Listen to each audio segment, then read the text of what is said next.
What up, world? You on the mic with Mike, Mr. Mike, and this is Keep That Chair Spinning. Let's get it. All right, good people, welcome back. As I said, this is Keep That Chair Spinning.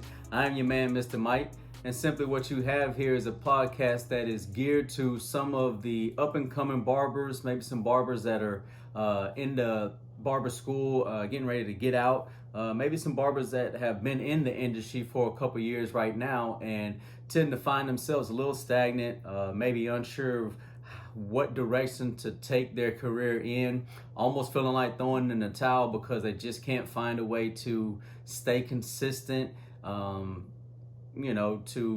get the repetitive customers coming back. So hopefully within this, man, we can give you some ins and outs and help you solidify your name in your business, in your career, and help keep that chair spinning. When one customer gets up, another one sits down. Before we get started, as always, I appreciate those taking the time to listen. If you can do me a solid, go and like and subscribe. We're on YouTube, also on Apple Music, as well as Apple Podcasts, as well as Spotify. So you get a chance, do me a solid, go like that and follow, please. But today we want to talk about goal setting. Goal setting is very important. And again, it starts out from when you're just starting all the way until you finally get ready to hang those clippers up. Because that's kind of what this is about. You know, we end up getting in a stagnant mindset, a stagnant mode, because we get complacent. We end up being okay with just a couple customers that we end up cutting a week, or we get okay with just relying on a walk-in. You should always thrive for more, always push for more, always be willing to push the limits to where you're finally getting to a point to where you're saying, you know what, I can't get you, my schedule's booked. I've been booked for a week or so, and trust me, I get it. You know, I know a lot of the barbers that say you don't want to be booked up to that magnitude, but the thing is, you have to start somewhere. So whatever your shop price is, whatever you're charging already, whether you're at your suite or a shop and you have the luxury to charge your own price, you're gonna get booked up. If you're taking care of your business, you're gonna get so booked up at one point to where you are booked up a week out. Okay, well now we can start implementing a couple dollar raises, like Ivan Zoot would say, man. I mean, you raise up that price, Marv as well. You raise up that price so that you can kind of start weeding out some of those that they're coming to you for convenience more than actual appreciation of your services. I've done it here recently. I've seen a couple that fall by the wayside, and that's okay, but it made way for some of the newer customers who had actually been trying to get in, but because the books were so busy, they weren't able to do so. So it does work out, but you have to get there first. You have to push and be motivated and grind and take the proper steps to get to where you're booked up for a week out and people start possibly complaining or whatever. But to do that, you have to start setting some goals, man. You have to find out what is going to motivate you, what's going to push you, what's going to make you want to see that return in customers that will get you booked up. So for me, starting out, again, I've told y'all, like, I started out, I sat around a lot for the first 2 years, not necessarily getting a whole bunch of backing. When I jumped into barbering, I had no idea that this is what I wanted to do. Hadn't picked up any clippers. Even when I was shaving back in high school, I was using magic shaves. I was burning my face up and had a butter knife to my neck. So I wasn't even using clippers. The backstory, I was a little troublemaker running the streets, got incarcerated, man, had to serve some time, and, was seeing everybody doing old school comb and razor. And, I started cutting in there. And so when I had, came back out, I was actually trying to get back to doing the old job that I was doing beforehand. But they needed more time in between and all that good stuff. So I ended up going to barber school, man. I did barber school for those 9 months. And that was the first time that I was legit picking up clippers and trying to figure out what an actual fade was, how to get to this taper fade, how to get to the Dallas booty, the crazy haircut that a lot of them Dallas native cats like to get. But you know, that was all so new to me. So when I got to the shop, those first 2 years, I mean, I was learning. And again, I was messing up some heads. But you know, again, I was very thankful for those that were patient with me, that took the time with me, and some that even rattled my cage and told me that I was a straight up mess up, because it molded me and it built me up and it showed me, you know what? Thank you. I need to get back on the grind. I need to figure out what I can do. So it's definitely, it falls back on you.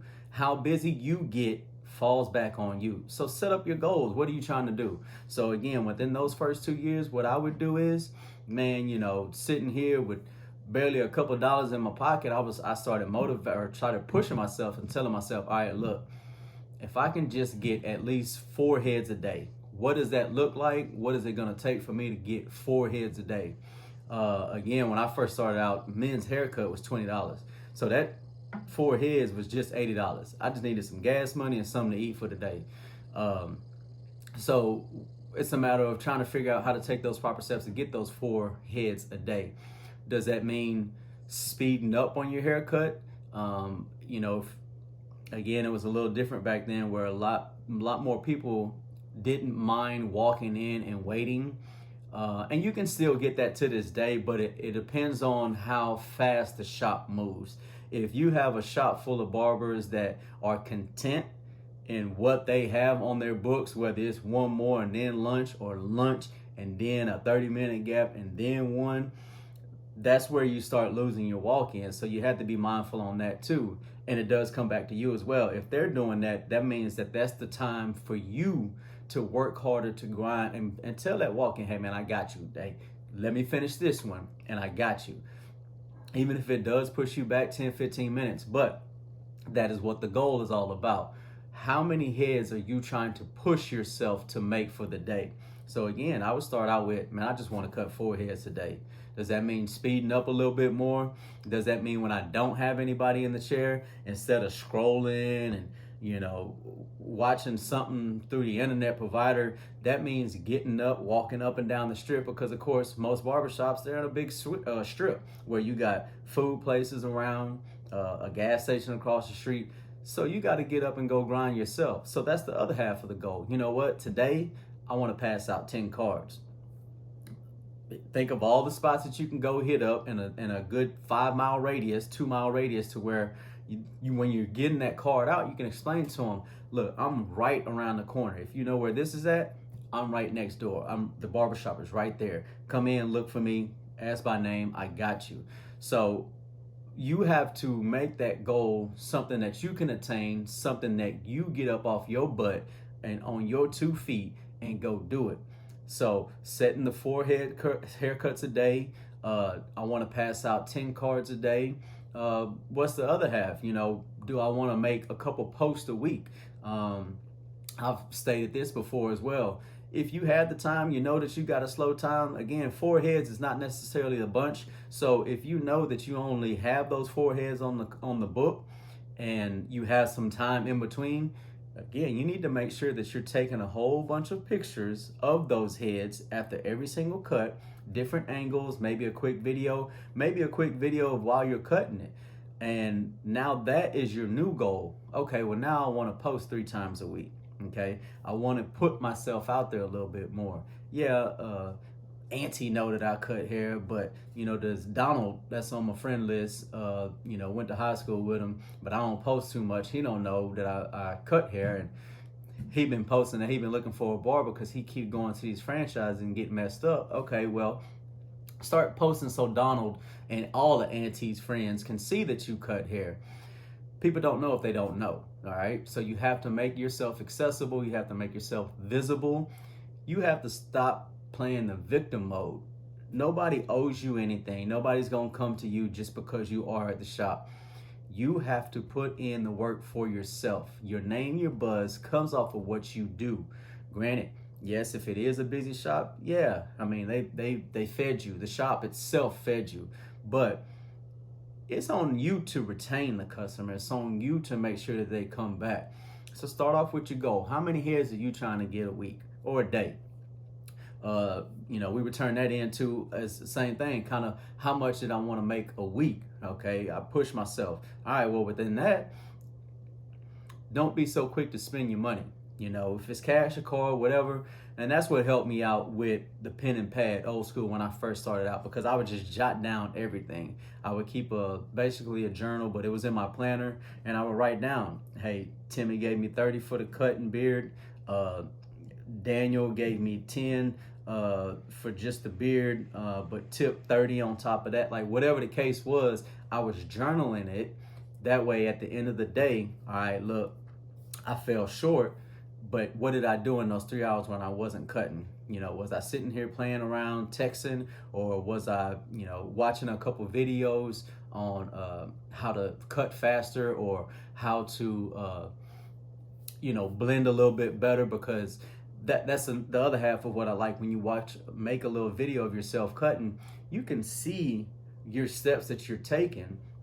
And so you can know, all right, well, yeah, I kind of took a little bit longer trying to get that blend line out. Oh, I did that with my adjustables. Maybe if I do it with my 76ers next time, that'll help me get it out faster. And that shaves 5 to 7 minutes off of my cut. So videos, record yourself, make a couple videos. When you get some downtime, now you can start analyzing yourself, editing some of your work, and you can see where's some places that you can speed up, cut some corners in a sense, blend better, blend higher, lower, all that, because again, when the customers start giving you the feedback, and if you actually have the video of it, you can kind of match it up, and you can see, oh, you know what, you're right, this is where I could have done better. I know what you're talking about now because I physically see it.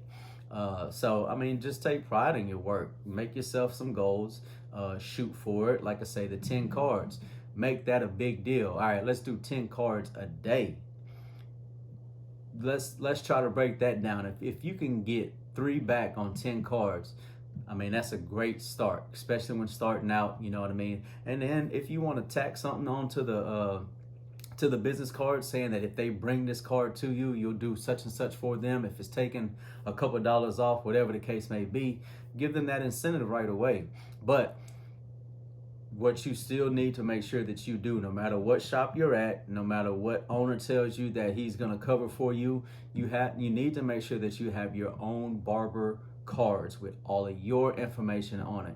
Because if there's barbershop cards inside the barbershop, but you stay 40 minutes away, and you are at a gas station, whatever the case may be, and somebody can see that your haircut is pretty nice, and they get to asking you, man, I like your cut, where'd you get that cut at? Well, forget that. Like, I'm actually a barber. Like, here's my information. Come check me out. I got you. But if you only living off of the barbershop cards that are in the shop, you're not doing yourself any justice. So go get your own barbershop cards. Like I've said, put all your information on that. You want to carry them things around with you like your regular ID. But make it a point. Okay, let's do 10 a day. If I can get 3 people to come in off that 10 a day, now 50 cards, 9 to 10 people a week, that's a great start, especially when you're trying to get it together. So pass your cards out. When you're going, if you're in the drive-thru at McDonald's, wherever the case you may be, hey man, do you mind if I get this card to you? Hey, we're right around the corner, come check me out. And again, that's the other half too. Make it make sense. If all you're doing is passing out barbershop cards that have the shop's information, but nowhere on there does it have your cell phone number, your Instagram handle, your Facebook handle, whatever it is that you putting on your card, who are they going to go directly to? They're going directly to the shop. They're not going directly to you. So you want to build yourself up. The shop that you're at is just a foundation, okay? You want to make sure that you're not investing too much in or giving a customer an opportunity to just go to anybody in the shop. You've put the work in, you've put the hustle in. You need to make sure that you're sending them back directly to you. So set that goal in and getting your business cards. That should be first and foremost. Again, I said in the previous episode, $20, $30 gets you 100 cards. All right. So if you can do that 10 cards a day, 5 days a week, you'll run through those cards, and I guarantee you'll get some strikes on it. So set your goals within that.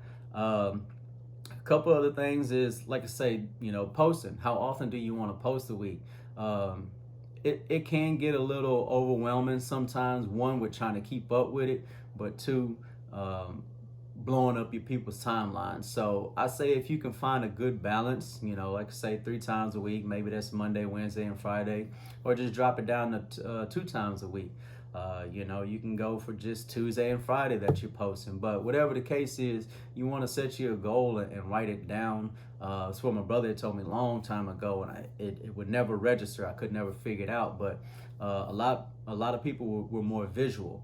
So if you need to write down your goal, write down your plan, figure it out, and say that this is what I want to accomplish by such and such date or by such and such month. And just shoot for it. Let's take the proper steps to attain that. But make your goals of posting as well. You know, at a time like now and the holidays, push yourself to maybe try to catch how many walk-ins you can catch. Again, if you're a barber that takes a little bit longer to cut, as I said, now you want to try and speed up. Not to mess over any cut, because you still want to make sure that you're pumping out a great cut for your customer, again, to get them coming back. But if you want to push yourself to stop talking as much, if you're one that can't walk and chew bubblegum at the same time, then you need to stop talking while you're cutting hair. That way you can get 10 minutes off of the cut, because you're one that love to talk with your hands and all that good stuff. Well, that'll help you catch the walk-in and be able to still have time to get your next customer. So push yourself within the holiday time. How many walk-ins can I get?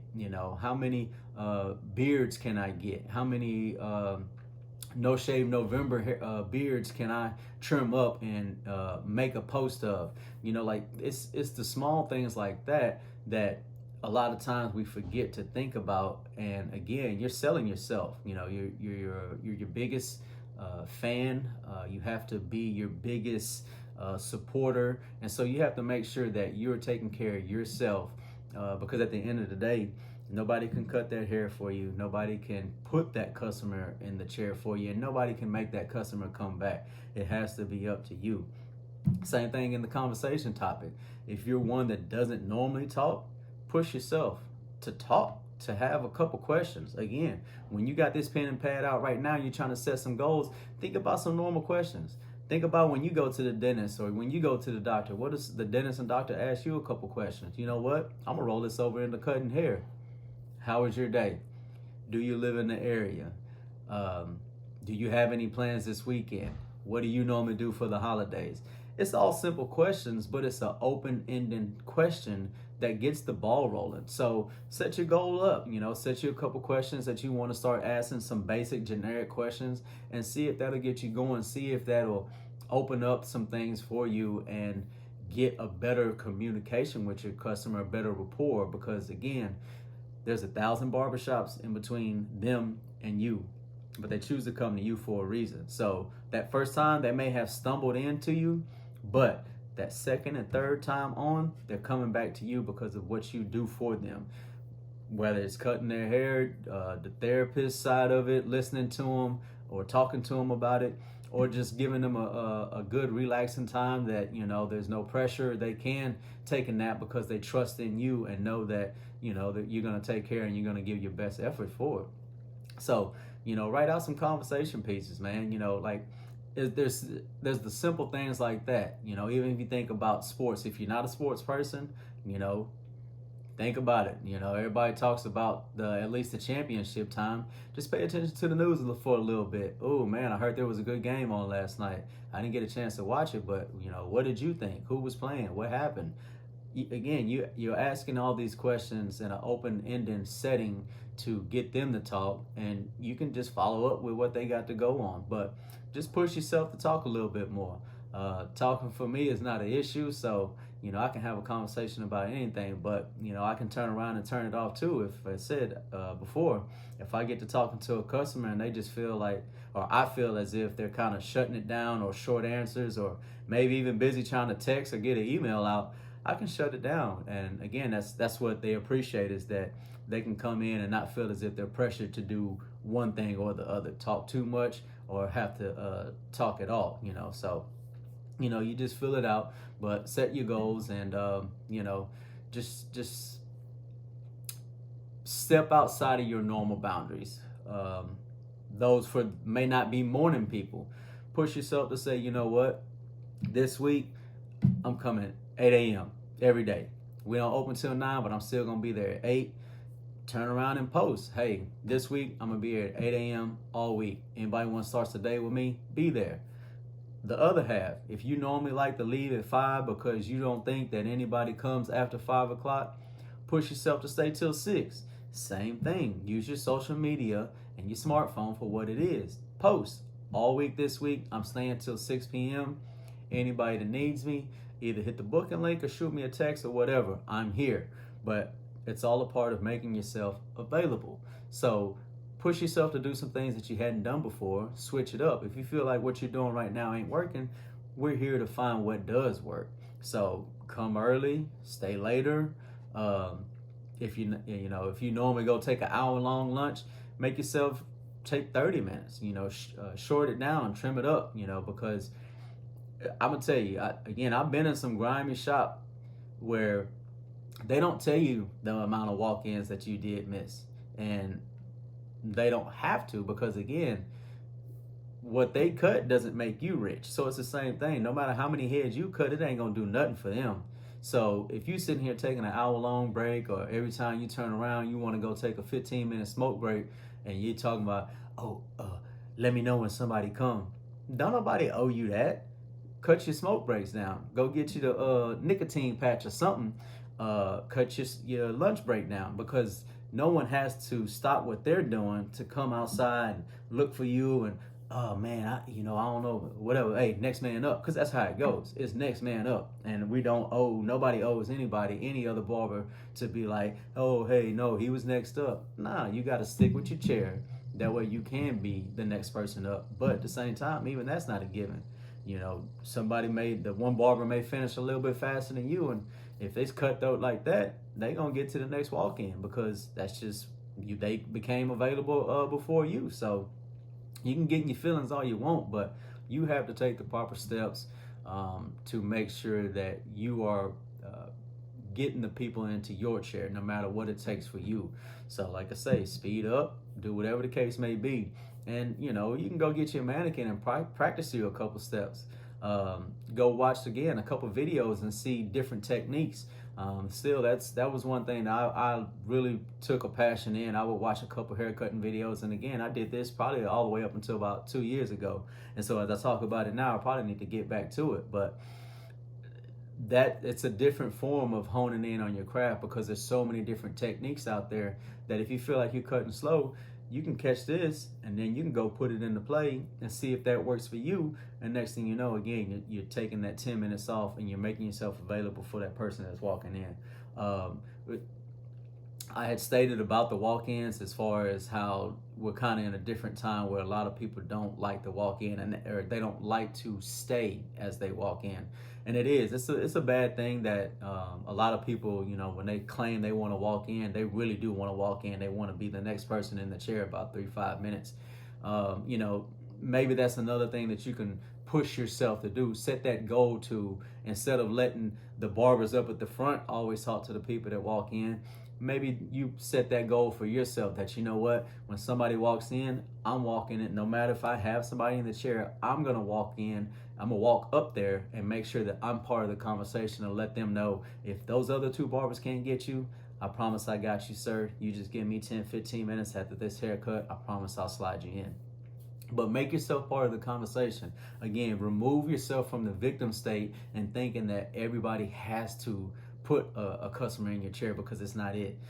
Once again, especially if you get in the booth rent, you're on your own.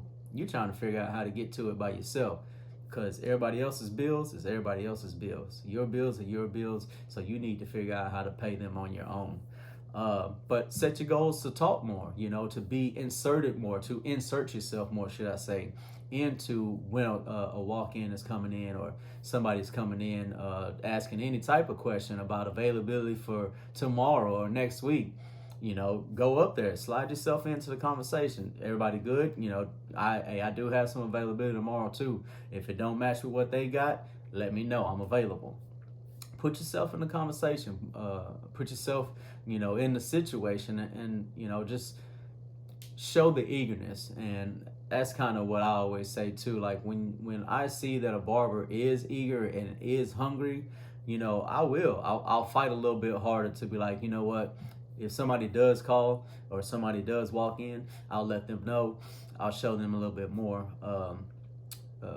attentiveness, and slide somebody in that way. But you got to show that you're hungry as well, because closed mouths don't get fed. If you just sitting back there and you got your back turned to the door, or you napping, or you got your earphones in and you don't want to be part of the conversation, then it don't look like you want to be there, or it don't look like you're hungry. It just looks like you're okay just being content, cutting your 2 heads a week, and paying your little rent and getting up out of there. So you have to show your eagerness, you have to show your want, but it starts with, even at home, or when you first walk into the shop. Again, when you got some downtime, start writing your goals out. What can I do better today? How can I attack today? What is going to be some different type of goals that I can set to ensure that I'm keeping this chair spinning, that I'm keeping one customer getting up and another one sitting back down. So take your time, set your goals, start with how many you want to cut a day, how many you want to cut a week, how much you want to make a day, and push for it. How early do I want to come? How late do I want to stay?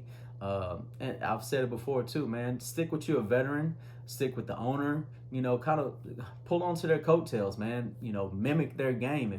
As I say, if you see them coming in early, go figure out why, and I guarantee they're cutting. So set up, ask a couple questions, but you have to push yourself to do all that. So get you a pen and pad, go old school, man. Go write down some goals and figure out how to attain them. Find you some podcasts or whatever that'll help motivate you and get you in the right mindset. But set some goals and figure out how to attain them. You can do this. You got this. But understand that nobody owes you anything. You got to get up and go get it yourself. Get off your butt, get on your 2 feet, and go grind. Let's go get it. Appreciate it as always. Like and subscribe. Apple Podcasts, Spotify as well. I appreciate the love. 1.